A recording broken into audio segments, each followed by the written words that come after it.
Olá! Hoje a gente vai mergulhar no material, olha, fascinante. São trechos selecionados da edição brasileira de A Revolução dos Bichos, do George Orwell. Ah, excelente escolha. Um clássico, né? E não é só história em si, sabe? A gente tem também os prefácios do próprio Orwell, um deles super interessante sobre liberdade de imprensa, e ainda um pós-fácil do Christopher Hitchens. Ótimo. Isso enriquece demais a leitura. Exato. A obra já é conhecida, né? Uma alegoria poderosa. Mas o nosso objetivo aqui é ir um pouco além.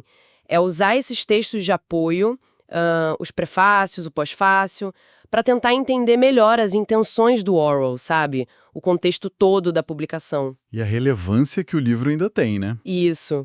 Por que ele continua tão atual?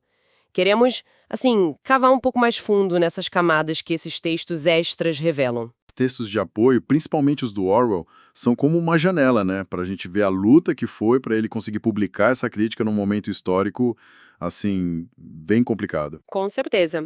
Então a ideia é essa: explorar como a história e esse contexto se iluminam, uma coisa ajudando a entender a outra. Vamos nessa. Ótimo. Então vamos começar do começo. A faísca inicial, né? Aquela promessa da revolução. O discurso do velho major lá no celeiro, acho que é o ponto de partida, claro. Sem dúvida. Aquela visão de um mundo livre da exploração humana. E o hino, Bichos da Inglaterra, tão empolgante no início. Sim, e é interessante lendo o prefácio ucraniano do Orwell, como ele mesmo faz essa conexão direta, né? A exploração dos animais pelos humanos como um espelho da exploração do proletariado pelos ricos.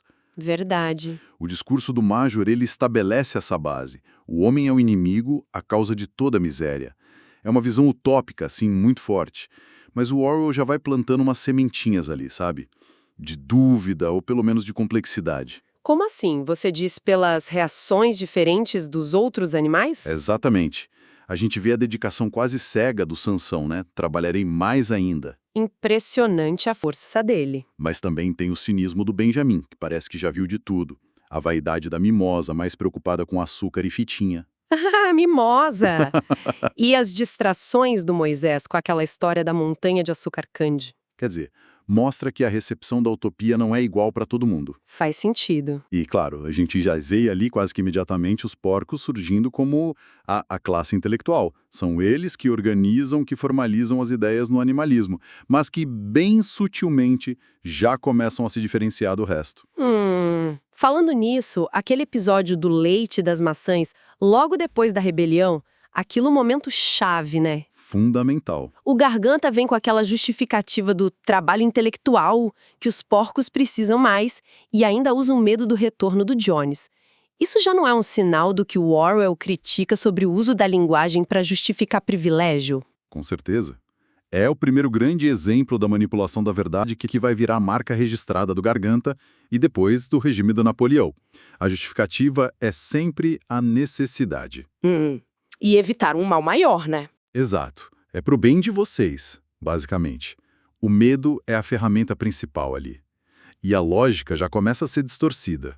Os 7 mandamentos são pintados na parede, lindos, mas a primeira violação acontece quase na sequência e disfarçada de necessidade estratégica. E essa estratégia fica ainda mais clara e um pouco sinistra quando o Napoleão pega os filhotes de cachorro para educar em segredo, Nossa, esse é um movimento muito calculável. que só vai fazer sentido bem mais tarde, né? Quando os cachorros aparecem como a guarda pessoal dele. É um movimento de longo prazo para consolidar o poder, enquanto o Bola de Neve está lá, todo idealista, criando comitês para tudo, pensando no moinho. Que parecia uma ideia ótima no começo, né? Progresso para todos. Sim, representava esse avanço tecnológico a serviço da comunidade. Mas enquanto o Bola de Neve foca nisso, o Napoleão está focado na força bruta, no controle interno. E a disputa pelo moinho acaba virando palco para essa briga pelo poder. E essa briga termina com um golpe. Napoleão usando os cachorros para expulsar o Bola de Neve. Esse momento é terrível, não só pela violência, mas pela virada total na estrutura de poder, né? Total. As reuniões de domingo acabam, um comitê de porcos liderado pelo Napoleão assume o controle de tudo. E como isso se liga com as preocupações do Orwell lá nos prefácios? sobre o totalitarismo? Se liga diretamente. É o centro da alegoria dele sobre o stalinismo. A expulsão do Bola de Neve é claramente uma referência à expulsão do Trotsky. A centralização do poder no Napoleão é o Stalin. Mas o mais, impressionante é a rapidez com que o Garganta reescreve a história. É verdade. O Bola de Neve, que é o herói da Batalha de Estábulo, vira traidor desde o começo. O Napoleão, que era contra o moinho, de repente passa a dizer que a ideia sempre foi dele. É aquela reescrita do passado que o Orwell denunciava tanto, né? Uma tática totalitária clássica. E o Garganta é mestre nisso. Sempre com uma desculpa, uma justificativa. Sempre. Apelando para a tática, para a estratégia e martelando aquela ideia da infalibilidade do líder. Napoleão tem sempre razão. Isso só piora depois que o moinho é destruído na tempestade, né? Nossa, aí sim. A culpa cai imediatamente no Bola de Neve. Ele vira o bode expiatório universal. Qualquer coisinha que dá errado... Janela quebrada, leite derramado. Tudo culpa dele. Isso cria um clima de paranoia, de medo constante, que é essencial para manter o controle. O Orwell viveu isso de perto na Espanha. Viu como a propaganda stalinista funcionava para demonizar os dissidentes. E isso leva a um dos momentos mais, sombrios do livro. As confissões forçadas e as execuções públicas. Aquela cena no pátio. Pesadíssima. Os 4 porcos que tinham discordado, as galinhas líderes daquela rebelião dos ovos, outros animais confessando crimes absurdos, tipo ter urinado na fonte de água, e sendo mortos ali, na frente de todos, pelos cachorros. É o terror explícito. Claramente uma representação dos grandes expurgos de Stalin. E o que é muito poderoso na escrita do Orwell é como ele mostra o impacto disso nos outros animais. O choque, a tristeza, a confusão. A Quitéria, né? Ela percebe que aquilo não era o futuro que eles sonharam com a Revolução. Exato. Há uma quebra ali, uma perda da inocência. Aquele ideal original de todos os animais são iguais vai por água abaixo. E, não por acaso, logo depois, Bichos da Inglaterra é proibido. Tiraram o hino da esperança e colocaram um hino oficial para o líder, escrito pelo mínimo. Triste. E a própria lei, a base de tudo, começa a ser alterada na parede do celeiro. O 6º mandamento.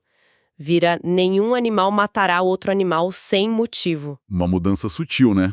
Quase imperceptível para a maioria ali que mal sabia ler, mas que legitima toda a violência do regime. É a manipulação da linguagem no seu estado mais... sinistro.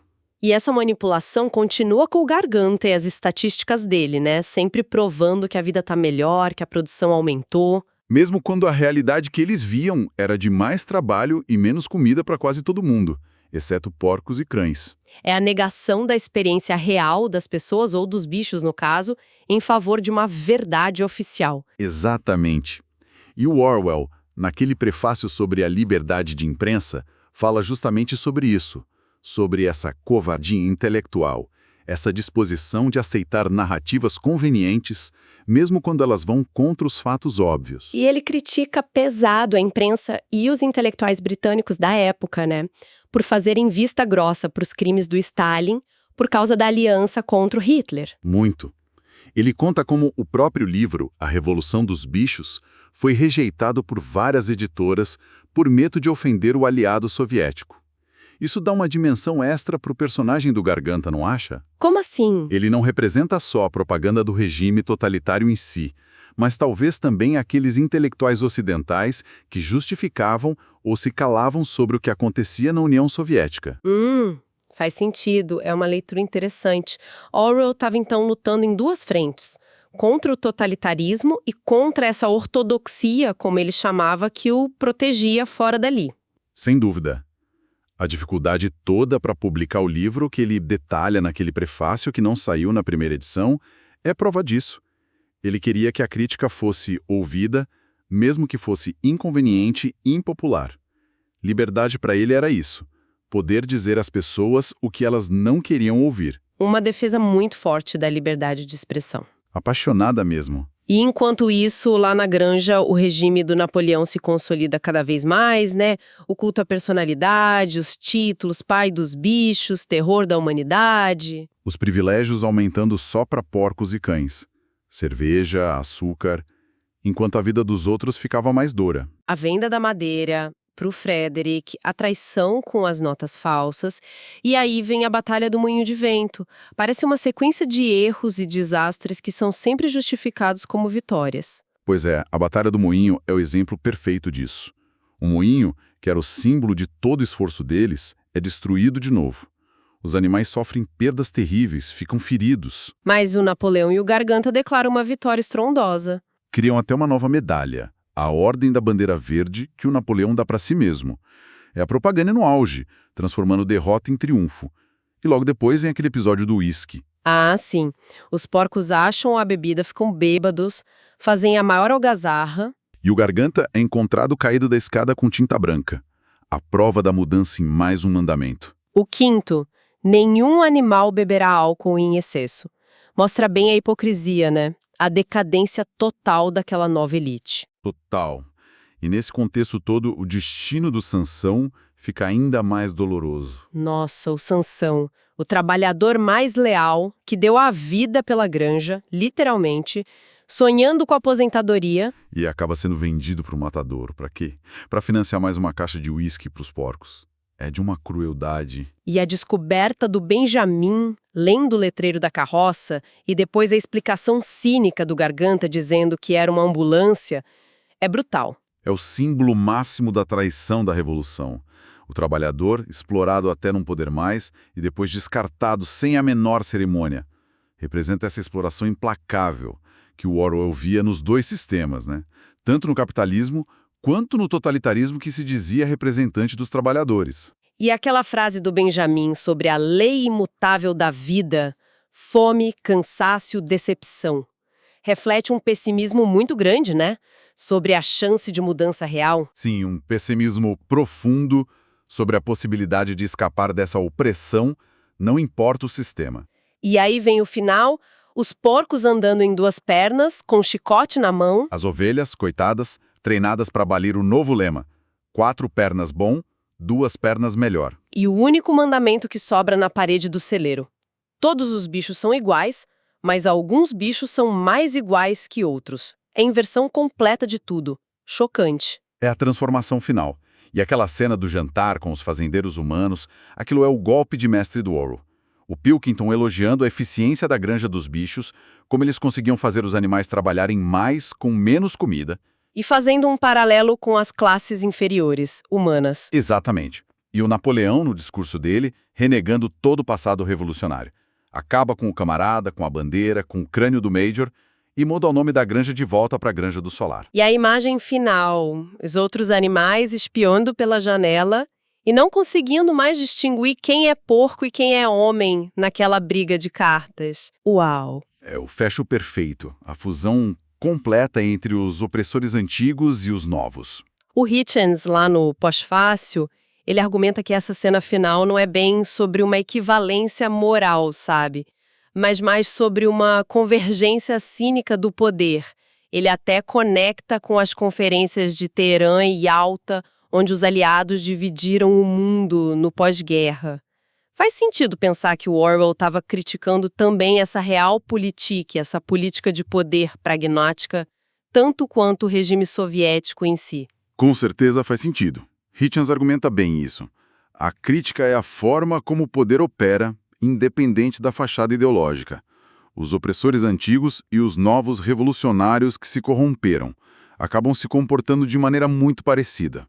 O foco é manter o domínio, explorar quem está embaixo. A revolução prometeu liberdade. Mas entregou uma nova forma de tirania que, no fim das contas, acaba espelhando a antiga. Essa é a tragédia.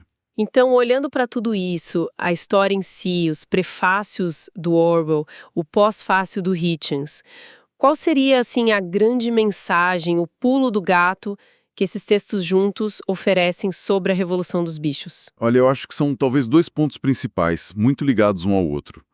Primeiro, essa análise, que é implacável, né, de como as revoluções, mesmo as que começam com as melhores intenções, podem ser totalmente corrompidas pelo poder, pela natureza humana.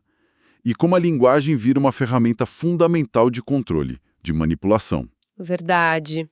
E o segundo ponto? O segundo, que talvez os prefácios reforcem ainda mais, essa defesa apaixonada, urgente, que o Orwell faz da liberdade intelectual, da coragem de dizer a verdade, mesmo quando é inconveniente, quando é perigoso. A própria luta dele para conseguir publicar o livro já é parte da mensagem do livro, entende? Sim, entendo perfeitamente. É uma visão muito poderosa sobre como a tirania se instala, né? Não só pela força bruta, mas por essa erosão da verdade, pela manipulação da memória e pela complacência ou pelo medo de quem deveria defender a liberdade de pensar. Exatamente. A obra continua sendo um alerta, assim, super atual, sobre a gente precisar estar sempre vigilante contra a concentração de poder, contra a propaganda, contra a autocensura. E a história pessoal do Orwell com o livro só reforça essa mensagem de um jeito muito forte. Então, fica aqui uma reflexão para quem nos ouve, pensando em como Napoleão chegou ao poder, como Garganta manipulou a verdade e a história, e nesse alerta do Orwell sobre como a liberdade intelectual é frágil, como será que a gente pode reconhecer padrões parecidos hoje em dia? De controle, de conformismo, de distorção da realidade. É uma ótima pergunta.